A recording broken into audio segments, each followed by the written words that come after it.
Hello YouTube, Gorod Radio Moscow here again with another beer review for you, as is usual. For this one we're actually going to visit one of the two little brew pubs that we have here in Heidelberg, and we're going to do a beer that actually has a good little bit of fame about it actually. This guy was the world's strongest beer in 1994, and it was actually in the Guinness World Book of Records at that time as well, so you can look it up actually. But today we're going to visit the Wetter Alt Heidelberger Brauhaus and take a look at the Wetter 33, or in English the Wetter 33. This guy is a Doppelbock, it's 10.5%, but the 33% comes from the Stammwürz rating, of course. But as is usual with my beer reviews, I'll just take you through a brief history of the brewery. I'll tell you a little bit about where the beer comes from, but as I always say, if you are simply just interested in the tasting of this beer, then feel free to go on towards the latter part of the video and you will catch that particular segment. And I'll try and put the little box up here again for you to click forward on the review. The link to my other Wetter reviews is also in the video description there, as is the link to the brewery website, so check those out if you do happen to be interested in that. So anyway, Wetters was founded in 1987 by Klaus-Peter Wetter, and he'd always been self-employed, with his family owning a specialist carpet cleaning business. And apparently many of the local businesses and historic venues in Heidelberg used to employ the company to clean up their precious oriental rugs. I mean, if you come to Heidelberg, you'll see it's a very, very historic town, a hell of a lot of old buildings and things around here, so really a lot of work for a company like that in this city. But Klaus had made a hobby from brewing beer, and he was a regular visitor to the Andes Monastery in Bavaria, in addition to Oktoberfest and many other small brew pubs throughout Germany. But from this passion came the idea to make his own brewery, and with a lot of help from his family, his dream of opening up his own brewery, it really transformed into a reality. But the brew pub is located in the heart of the old town in Heidelberg on Steingasse, which leads from the Hauptstrasse to the old bridge. It's actually just behind the Church of the Holy Spirit, I believe they call it, the really, really big, massive church just in the middle of Hauptstrasse in Heidelberg. And apparently this location has been a restaurant for a number of years before being taken over by the Wetter family. And the brew pub, as I mentioned before, opened in 1987, which made it the first brew pub to open up in Heidelberg. But now the brew pub is a popular venue for students and locals, and apparently a number of celebrities from Germany have also visited the brew pub. But like many brew pubs, they actually only serve a traditional menu of German food, and they also offer various set menus and seminars about brewing techniques and the history of the city of Heidelberg, of course, there. And the brewhouse itself apparently has a 10 hectoliter volume, and it's quite hard to believe when you go into the brewery itself and see that. It's quite a small brewery building, this one, in fact, compared to Kulte Brauerei, which is the other one. But their brew apparatus is apparently a 10 hectoliter volume one that's built by Kaspar Schulz in Bamberg, of course, a very famous beer city in Germany. And their head brewer is Eric Rosen, who is held in very high regard locally, apparently. But at some point since the opening of the brewery actually passed to Michael Wetter, who is the nephew of the founder Klaus. And Klaus's son apparently is still in the business, although he is the managing director. And the brewery also celebrated their 25th anniversary in 2012 and did some renovation work on the brew pub to mark the occasion.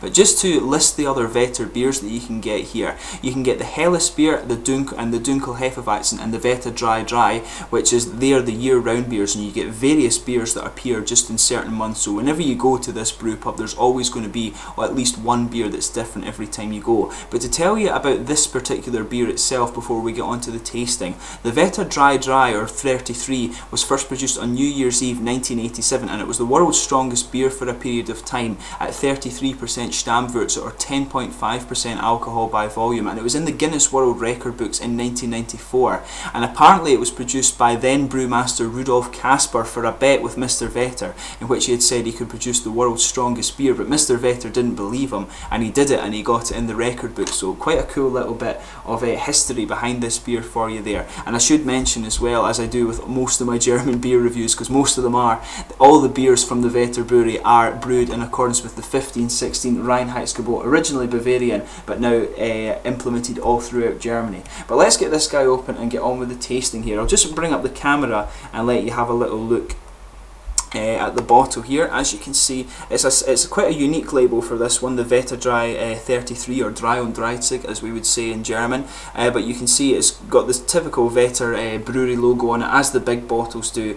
And this one says, it basically says here, after the, I think it says the After Stammwürze is the strongest beer in the world from Heidelberg. It says something like that on the bottom of this guy there. I'm not sure about the exact translation, but it just basically says this was the strongest beer in the world that came from, and it came from Heidelberg basically. So quite cool in that sense. There's no marker on the top on this one, and that's typical of the Vetter beers as well. But let's get this guy out into the glass and get on with the tasting here. So as I mentioned, it's a 10.5% Doppelbock, and let's just see how big a bang we can get out of this guy.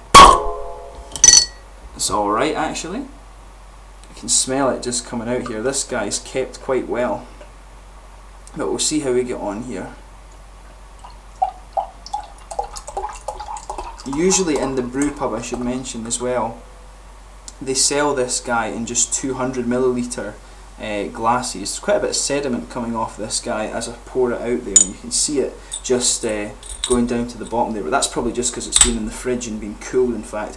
But as you can see, a really kind of orangey head on this one actually. I've never seen a head quite like that, quite a fizzy head. That's going to dissipate just down to a very sort of thin foamy layer. If I hold this guy up to the light and I hold this behind you, you can see it's quite a very dark brown colour. Even if I hold it over to the light there, you can see it doesn't really even have a ruby edge to it. It's actually almost like a sort of cola colour, but it's a lot darker than that. You can see it was a one finger head that was on it here, but it's a really pungently smelling beer. It's a very strong, dark, kind of treacly and roasty smell that you're getting off this guy. So we'll take a little deeper look at the aroma actually. But there's quite a good bit of fruit in there, but there's a lot of brown sugar malts and a good bit of roasted character, like I say. But there is quite a nice little bit in the background of the kind of fruits in there. It almost has a bit of a strawberry smell to it actually, which is quite interesting.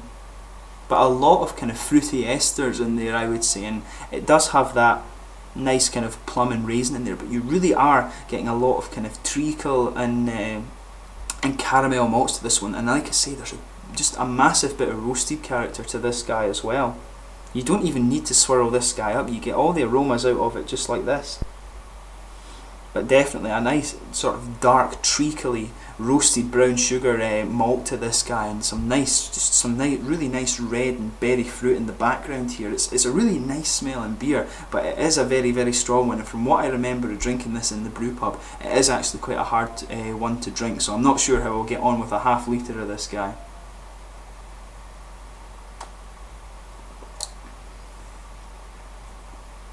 But yeah, it's actually one thing I'm noticing with it being chilled a little bit.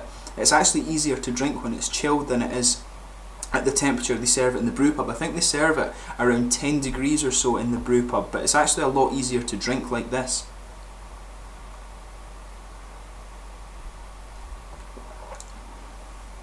But yeah, a lot of brown sugar malts in there and a good roasted character to it, as you would expect. The fruits on it are really balanced quite nicely. The roasted character in fact isn't too forward. It's mainly a nice, I think this is mainly a nice kind of fruity beer in fact.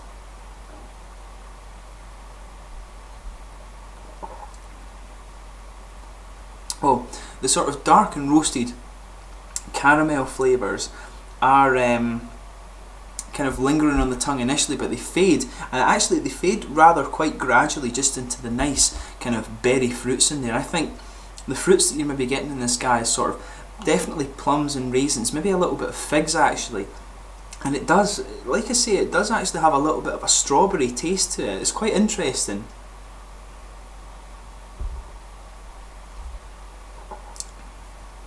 But yeah, it's a really nice beer, and I actually think it's nicer. It's actually nicer if you chill it a little bit, because it makes the fruity flavours actually blend a little bit more. When I had it in the brew pub, when it was served at the sort of 10 degrees, the malty front to the beer, the really roasted caramel flavours, were quite overpowering the fruit quite a lot. I think when you cool it, it almost tastes as if it's just a little bit more balanced, if you like. But even when you drink it at the room temperature, it is still a really beautiful beer. But I think this brings out the best of it actually.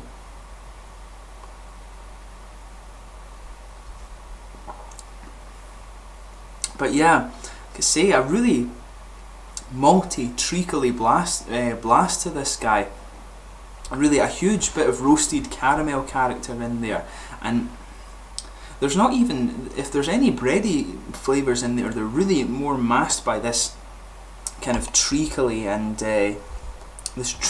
roasted brown sugar character to it. It's really beautiful beer, and like I say, the flavour really just it makes the transition from the maltiness to the kind of fruity flavours really quite nicely, particularly at this temperature when it's been in the fridge. It's really done quite well, and like I say, the kind of fruit flavours you're getting out of this guy are quite mild. You've got a nice sort of plum flavour with a bit of raisin, just a little hint of raisin sharpness in there, but it reminds me quite a lot of strawberries in fact, and I think maybe there's something like some figs in there or something. It almost has that sort of Christmas puddingy berry to it, although obviously in Christmas pudding you've got a little bit of spice to it, but I guess you can gather what I mean from that sort of description of it. The transition to the fruit flavours in this guy really is it's really beautiful actually.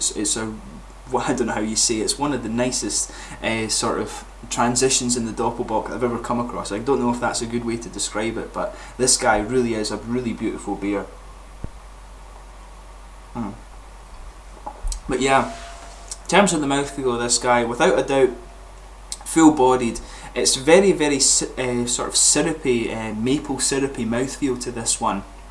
And it has that oily feel to it, obviously, when it's syrupy. And it actually has a little bit of alcohol warmth, but compared to some beers I've had that are lesser strength than this guy, the alcohol warmth is actually it's not really that prominent at all. It's just got a nice little bit as it goes down here, but it doesn't really have that much of a kick to it. It's very well done, in fact.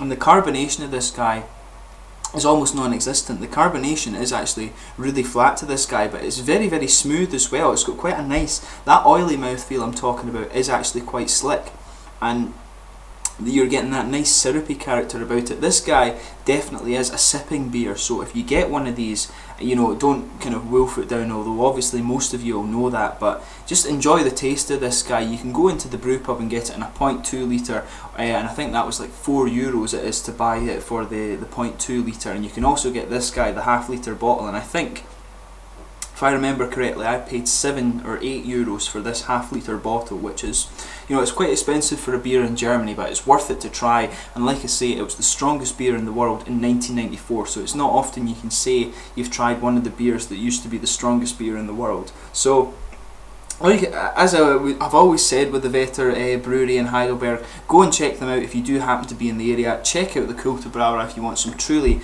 local Heidelberg beers. Both the breweries in the city here are, they're both excellent breweries. So go and check them out. You'll enjoy your time in Heidelberg, I'm sure. Very beautiful city. Check out the Vetter Dry, a real novelty here in Heidelberg. I hope you've enjoyed my beer review as well and found it quite informative. Like I say, a really unique beer and a really beautiful transition to some of the best fruit flavours I've actually tasted in some of the beers I've reviewed on here. So thanks again for watching my beer reviews. Thank you for your continued support over my 200 or so videos it is that I've done now. So massive thank you. Please like, subscribe, share, all the usual YouTube stuff. Thanks again for watching my beer reviews. Check out the links to my other Vetter reviews and also the brewery website. But I'll be back soon with another beer review, and I'll catch you then. Cheers.